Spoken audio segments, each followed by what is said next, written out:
Bom dia a todos. Nossa segunda aula aqui pelo Blackboard. Vamos avançar um pouco. Eu já estou aqui no nosso querido Lightroom.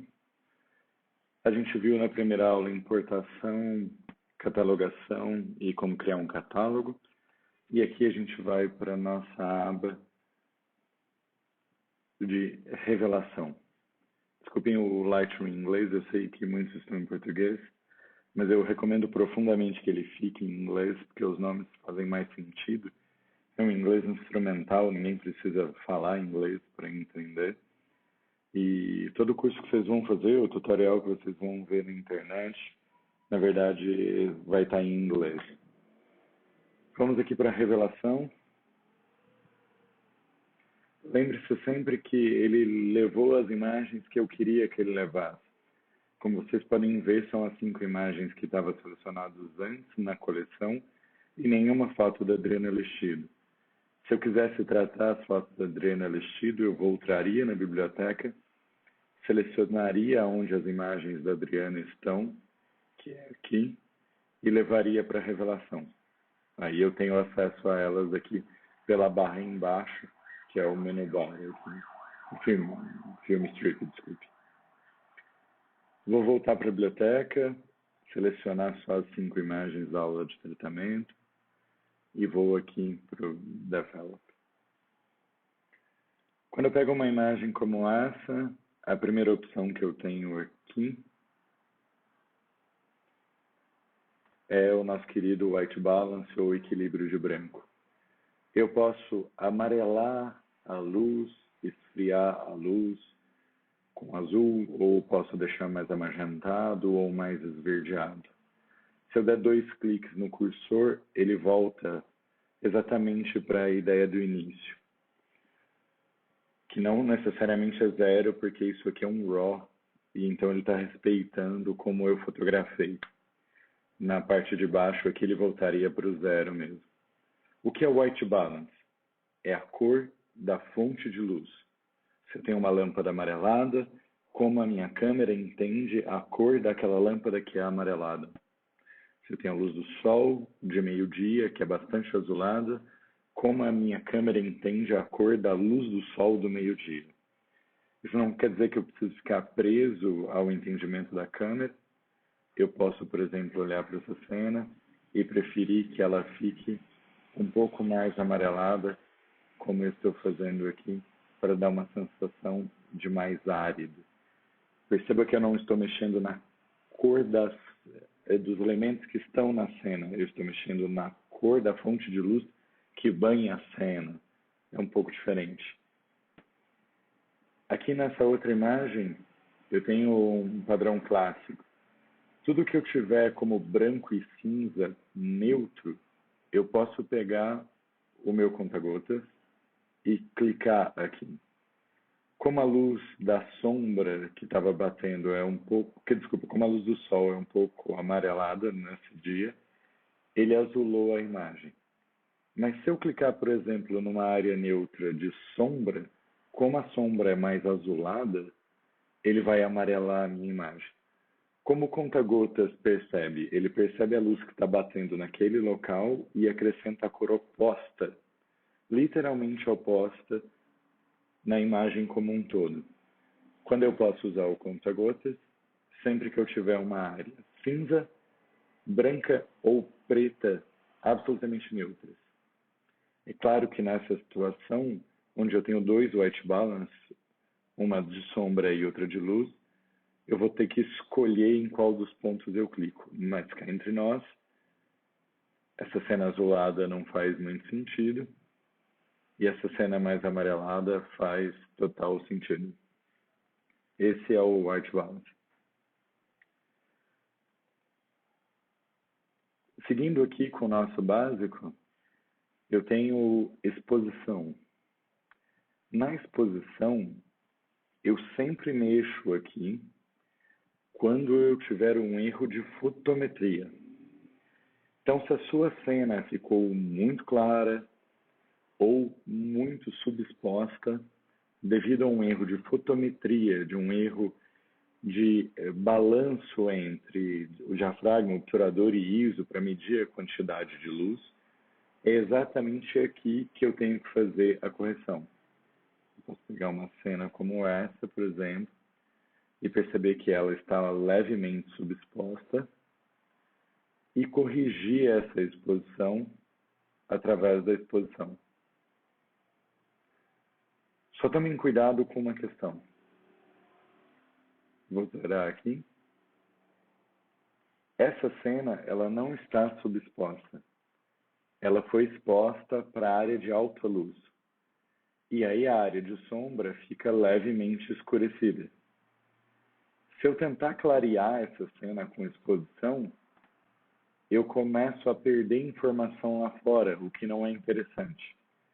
Por isso eu digo, se a sua cena tem muito contraste luminoso entre claro e escuro, não é uma questão de exposição. Na verdade, a cena tem uma latitude luminosa grande, como é o caso dessa. Nesse caso, não é um erro de exposição. Então, eu não tenho que tratá-la. Aqui. Da mesma forma, isso. Esse é um pôr do sol no cerrado, e ele foi pensado em privilegiar o céu em detrimento à terra. Então, não faz sentido que eu mexa na exposição clareando a cena como um todo e perdendo completamente o céu. Vale lembrar, a exposição só é usada quando eu tenho erro de fotometria. Eu vou voltar nessa cena e a gente vai aqui para um outro conceito. Eu vou pular conscientemente o contraste e vou para highlights, que são altas luzes, que em português está como realce, e shadows, que é sombras, e em português está como sombras mesmo, mas a tradução melhor seria baixa luz.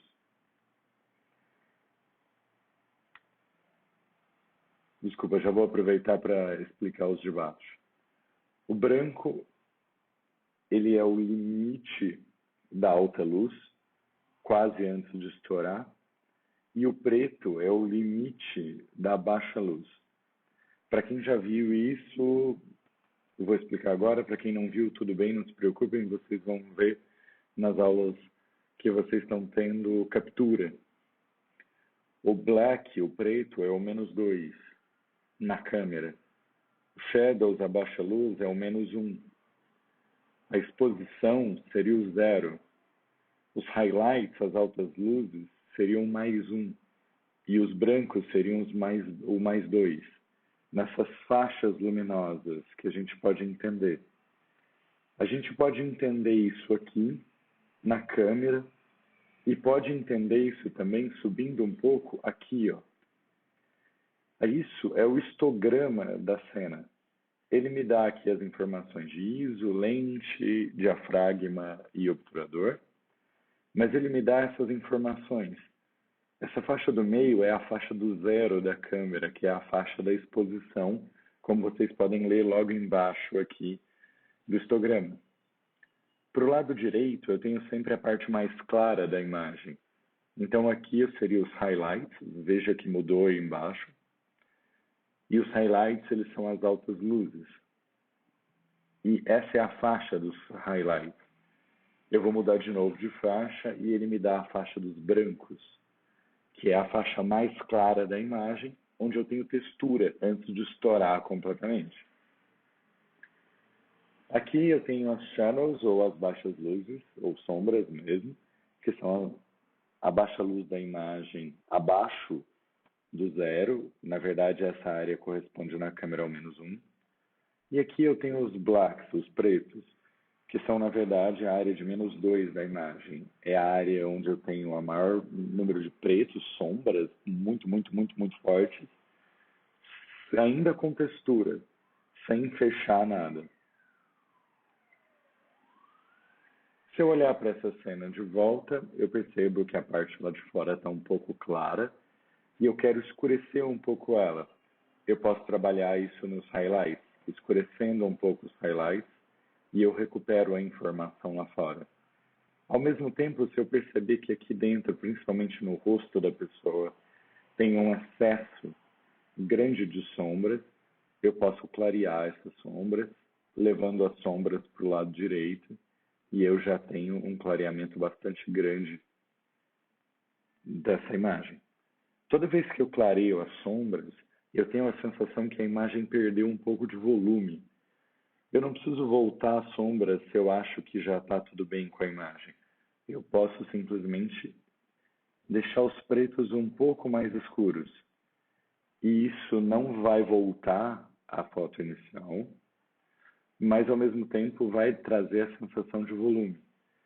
Se eu fiquei interessado em saber qual é o antes e o depois dessa cena, eu posso apertar uma vez a barra invertida no teclado e ele me mostra como estava antes e como agora a foto está tratada. Ok? Uma outra questão. Eu quero levar o nível de branco dessa cena ao limite, mas eu não quero que ele estoure. Estoure é isso. Ficar com uma área muito branca a ponto que eu não tenha a textura do céu. Qual é o limite dessa área estourada e qual é o limite da área fechada? Fechada é quando eu vou para o preto e eu já não tenho mais textura aqui. Eu posso fazer isso visualmente, não há problema nenhum nisso, mas eu posso segurar o Alt, ir até os brancos e elevar os brancos. Quando ele começar a aparecer essas manchas coloridas, quer dizer que a imagem está estourando, ou seja, eu estou perdendo textura. Eu vou voltar um pouco isso aqui, e esse é o limite sem estourar nada. O mesmo vale para o preto, eu vou levando, e você já vê que ele já começa a pintar rapidamente, porque a cena está um pouco escura. Eu vou voltar aqui no meu limite, deixar um pouquinho de áreas, porque eu queria acrescentar um pouco de preto, e solto. Esse é o limite da minha cena. Como eu faço para ver isso? Seguro o Alt e mexo no preto e no branco. Isso vale para qualquer imagem e para Windows e para Mac. E também eu tenho que ter em mente que eu posso fazer isso visualmente. Não há necessidade de fazer isso segurando o Alt. É só uma ferramenta para vocês. Volto aqui e vejo o contraste. E esse contraste é exatamente a mesma função de brancos e pretos. A diferença é que em contraste eu separo a diferença entre brancos e pretos ou unifico ela, ou seja, eu deixo essa diferença entre brancos e pretos maior ou menor, mexendo nas duas abas ao mesmo tempo. Aqui embaixo eu tenho as abas separadas, eu posso trabalhar só com os brancos ou só com os pretos. Isso me dá mais controle, então eu recomendo para vocês profundamente não alterem aqui o contraste pela ferramenta que mexe nas duas abas. Altere aqui nos brancos e nos pretos, que me permite mexer nos lados separadamente. Essa é a nossa aula de básico em white balance e de luminosidade. A próxima aula a gente vai trabalhar da questão da presença, que na verdade é a questão de cor. E eu também já vou aproveitar que o assunto é novo e passar um outro assunto novo, que é a exportação. Vejo vocês daqui a pouco. Espero que vocês estejam gostando das nossas aulas. Se tiverem dúvida, me escrevam um e-mail. Eu respondo em no máximo um dia. Um abraço.